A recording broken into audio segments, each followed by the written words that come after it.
5 जुलाई 2020 को वास्तव में चंद्र ग्रहण है या नहीं, ग्रहण का सूतक लगेगा या नहीं, यह किस प्रकार का ग्रहण है, सभी राशियों पर इस ग्रहण का क्या प्रभाव होगा, कौन सी राशि वाले लोग रातों रात होंगे मालामाल और किन किन राशियों को यह ग्रहण कंगाल करने वाला है, किन किन देशों में यह ग्रहण दिखाई देगा, इन सभी प्रश्नों का उत्तर आपको इस वीडियो में मिलने वाला है। और ग्रहण के बारे में कुछ ऐसी विशेष बातें आपको पता चलने वाली हैं जिन्हें जानकर आपका ग्रहण के बारे में भ्रम हमेशा के लिए दूर हो जाएगा। और अंत में मैं एक इम्पॉर्टेंट बात बताने वाला हूं, तो इस वीडियो को अंत तक जरूर देखिए। आइए शुरू करते हैं। वीडियो शुरू करने से पहले मैं आपको बता दूं कि यदि आप देश विदेश में कहीं भी कोई भी धार्मिक पुस्तक, पंचांग इत्यादि मंगाना चाहते हैं, ज्योतिष सीखना चाहते हैं, या आप अपना कुंडली दिखाना, मैरिज मैचिंग करना, मुहूर्त दिखाना चाहते हैं, तो स्क्रीन पे दिख रहे व्हाट्सएप नंबर या जीमेल के माध्यम से संपर्क कर सकते हैं। आइए शुरू करते हैं। सबसे पहला प्रश्न, 5 जुलाई 2020 को वास्तव में चंद्र ग्रहण है या नहीं? इसका उत्तर है नहीं। जी हाँ, शास्त्रों के अनुसार 5 जुलाई 2020 को भारत में चंद्र ग्रहण नहीं है। ग्रहण जनित कोई भी कार्य नहीं किया जाएगा। इस चीज को हम आगे शास्त्र के हिसाब से वैज्ञानिक दृष्टि से आपको समझाएंगे। फिलहाल आते हैं दूसरे क्वेश्चन पे, ग्रहण का सूतक लगेगा या नहीं? जब ग्रहण है ही नहीं, जब ग्रहण शास्त्रों के अनुसार मान्य ही नहीं है, तो सूतक क्यों लगेगा? सूतक नहीं लगेगा और न ही ग्रहण जनित कोई प्रभाव होगा, न ही स्नान, दान, जप इत्यादि किसी क्रियाओं का ग्रहण जनित फल होगा। ऐसा कुछ भी नहीं होगा। तीसरा प्रश्न, यह किस प्रकार का ग्रहण है? अब इतना हवा जो बना है, इतनी जो बातें चल रही हैं इस ग्रहण के बारे में, तो कुछ तो है।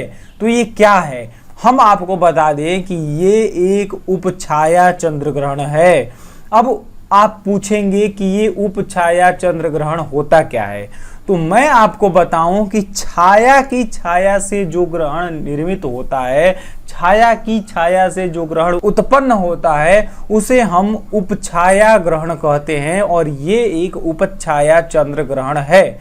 अब आपको थोड़ा समझना होगा कि ग्रहण क्या होता है। शास्त्रों के अनुसार जब कोई छादक ग्रह किसी छाद्य ग्रह को आच्छादित कर लेता है तब ग्रहण होता है। लेकिन क्या होता है कि आकाश में 9 ग्रह हैं और इन ग्रहों के अलावा भी कई सारे असंख्य ग्रह, नक्षत्र इत्यादि हैं और इनमें हमेशा कोई न कोई छाद्य छादन की प्रक्रिया चलती रहती है और हमेशा कोई न कोई ग्रहण होते रहता है। लेकिन मनुष्य के नग्न आंखों से ये दिखाई नहीं देते हैं, ये काफी दूर होते हैं और शास्त्रों में वर्णित ग्रहण की परिभाषा इनसे मैच नहीं करती है, इसलिए इन्हें हम ग्रहण के रूप में स्वीकार नहीं करते। शास्त्रों के वचन के अनुसार सूर्य ग्रहण और चंद्र ग्रहण को ही ग्रहण के रूप में स्वीकार किया गया है। शास्त्रों में वचन भी आता है कि बहुफलम जपदान हुतादिके स्मृति पुराण विदः प्रवदन्ति ही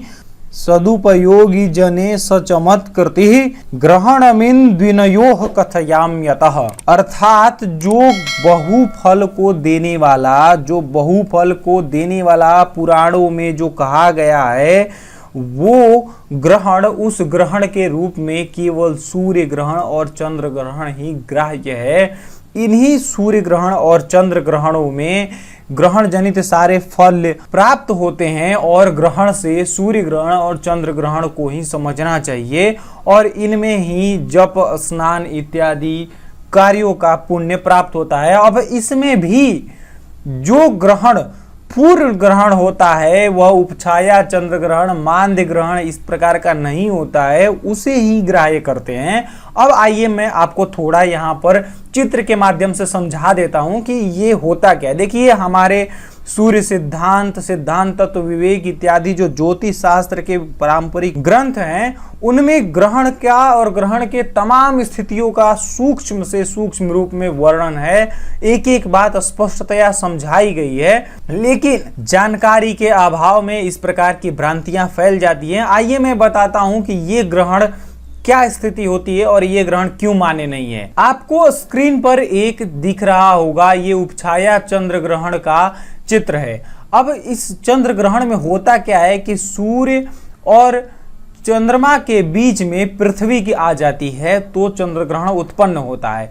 अब क्या होता है कि ये देखिए सूर्य है, ये है पृथ्वी और ये है पृथ्वी की छाया। अब इस छाया में ये चंद्रमा आएगा तो चंद्र ग्रहण होगा। लेकिन यहां पर देख रहे हैं कि ये जो है ये डीप ब्लैक ये छाया है और ये जो हल्का हल्का जो कालापन है ये दोनों तरफ ये उपछाया है, ये उपछाया है। और चंद्रमा जब इस उपछाया में प्रवेश करता है तो यही होता है उपछाया चंद्र ग्रहण, या इसको शास्त्रों में मांद्य चंद्र ग्रहण भी कहते हैं। और इस उपछाया में प्रवेश करने पर भी जो वैज्ञानिक परंपरा है, जो साइंस कहता है, वो इसे भी ग्रहण कह देता है, जो कि शास्त्र इसे बिल्कुल ग्राह्य नहीं करते ग्रहण के रूप में। और इसीलिए ये वैज्ञानिक रूप से कहा जाने वाला ये उपछाया चंद्र ग्रहण को ग्रहण कह देते हैं वैज्ञानिक रूप को मानने वाले, जो कि शास्त्रीय परंपरा से कोसों दूर है।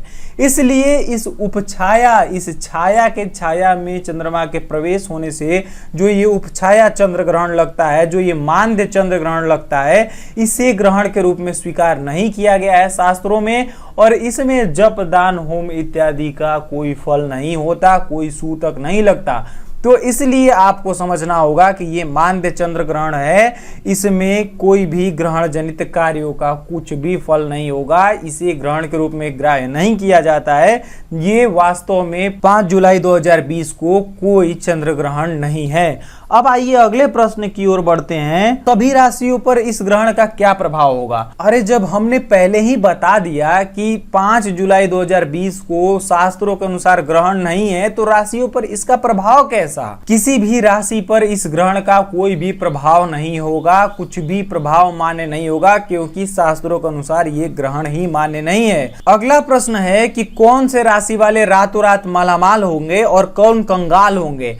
अरे जब किसी का प्रभाव होगा ही नहीं तो मालामाल और कंगाल होने की स्थिति कहां से उत्पन्न होती है। जब किसी भी राशि पर इस ग्रहण का कोई प्रभाव ही नहीं है तो मालामाल और कंगाल की कोई स्थिति उत्पन्न नहीं होती है। और मैंने वीडियो के शुरुआत में कहा था कि एक इंपॉर्टेंट बात बताऊंगा, तो इसे देखते रहिए, उसका समय आ गया है। अगला फैक्टर है कि किन किन देशों में यह ग्रहण दिखाई देगा। तो इसका उत्तर ये है कि आषाढ़ शुक्ल पूर्णिमा दिन रविवार को यानी दिनांक 5 जुलाई 2020 को जो लगने वाला यह चंद्र ग्रहण है, यह भारत में दृश्य नहीं होगा। जी हाँ, ये ग्रहण England, America, Brazil, Canada, France, Chile, Argentina, दक्षिण अफ्रीका आदि देशों में दृश्य होगा। अब ये मैं इसलिए आपको बता रहा हूं कि यदि यहां पर यह ग्रहण पूर्ण रूप से छाया से ग्रसित होने वाला ग्रहण भी होता, यह उपछाया चंद्र ग्रहण न होकर पूर्ण रूप से ग्रहण होता छाया से ग्रसित होने वाला, तब भी यदि ये भारत में दृश्य नहीं होता तो कोई सूतक नहीं लगता, ग्रहण जनित कोई भी जप दान इत्यादि का फल आपको नहीं मिलता, ग्रहण जनित कोई भी कार्य नहीं होता। तो आपको जब भी किसी ग्रहण की चर्चा हो तो सबसे पहले यह देखना है कि वो भारत में दृश्य है या नहीं है। और जब भारत में दृश्य है तो क्या ये पूर्ण रूप से ग्रहण है, क्या ये पूर्ण रूप से छाया से ग्रसित होने वाला ग्रहण है, या उपछाया चंद्र ग्रहण, या मांद्य चंद्र ग्रहण, या इस प्रकार की ग्रहण की कोई ऐसी स्थिति तो नहीं है जिसे शास्त्रों में ग्रहण के रूप में माना ही नहीं गया है। तो यहां पर ये ग्रहण मांद्य चंद्र ग्रहण है जिसे शास्त्र ग्रहण के रूप में स्वीकार नहीं करता। और दूसरी बात कि ये भारत में दृश्य नहीं है तो किसी भी राशियों के ऊपर कोई प्रभाव नहीं होगा, कोई भी राशि मालामाल नहीं होगी, कोई भी कंगाल नहीं होगी। लेकिन जो भ्रम फैलाने वाले लोग हैं, जो यूट्यूब पर ये वीडियो डाल रहे हैं कि ये मालामाल हो जाएंगे, ये कंगाल हो जाएंगे, वो जरूर मालामाल हो जाएंगे, क्योंकि उनका काम ही है भ्रम फैलाना और पैसे कमाना। तो ऐसे लोगों से बचिए, ऐसे वीडियोस देखने से बचिए और शुद्ध प्रमाणिक जानकारी के लिए हमारे चैनल को सब्सक्राइब करके बेल आइकन दबा लीजिए ताकि आपको शास्त्रीय जानकारी मिलती रहे। और इस वीडियो को जरूर लोगों तक शेयर करिए ताकि लोग शास्त्रीय ज्ञान से रूबरू हो, उन्हें पता वास्तविकता का चले। वीडियो को लाइक करके हमारा उत्साह जरूर बढ़ाइए। वीडियो को तुरंत लाइक करिए और कोई सुझाव हो तो कमेंट में हमें बता सकते हैं। हमारे साथ जुड़े रहने के लिए, वीडियो को अंत तक देखने के लिए बहुत बहुत धन्यवाद।